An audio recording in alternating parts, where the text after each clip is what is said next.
I think my fear about the fear is that it creates a disproportionality, is that you hear people saying that we can't do anything until it's perfectly safe to do so. Well, then you'd never leave the home ever. I mean, nothing's ever perfectly safe. The issue Mm. then becomes, what risks are we willing to tolerate, and for whom, and who's best placed to judge those risks? So you end up getting these, and it becomes a bit like Brexit in the end. You end up getting these polarized positions where you have to pick a Yes. side when, it's either you've got to want to remain ardently in something that you never really cared about before, or you have to ardently say we should leave about something that you never really cared about before.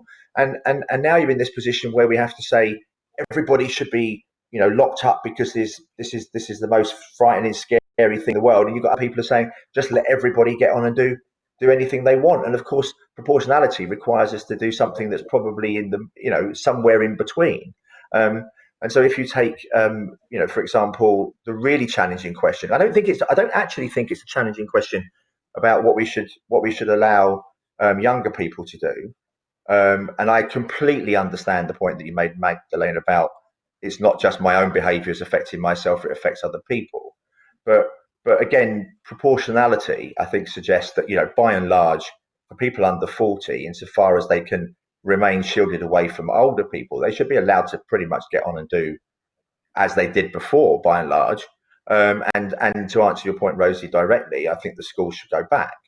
Um, Mhm. but the issue then becomes, what do we do with the virus transmission to older people who are much more at risk? And then you've essentially got two polar extreme positions, which is to say that the older people essentially, I'll sort of put this quite bluntly, can't be trusted and need to be looked after because they don't trust the risks for themselves. And we need to do all we can to protect and shield these very vulnerable people. And then you've got the more libertarian view, which is to say, I can be trusted, let me get on and do what I like, and go about my business as I might like to. And again, the answer is going to be some really complicated muddle in between. And I think maybe the time has come for us to try to have a grown up conversation about what that muddle looks like, rather than retreating into these polar Mhm. extremes where the communication breaks down between the two sides, which is exactly what happened when we voted to leave the EU.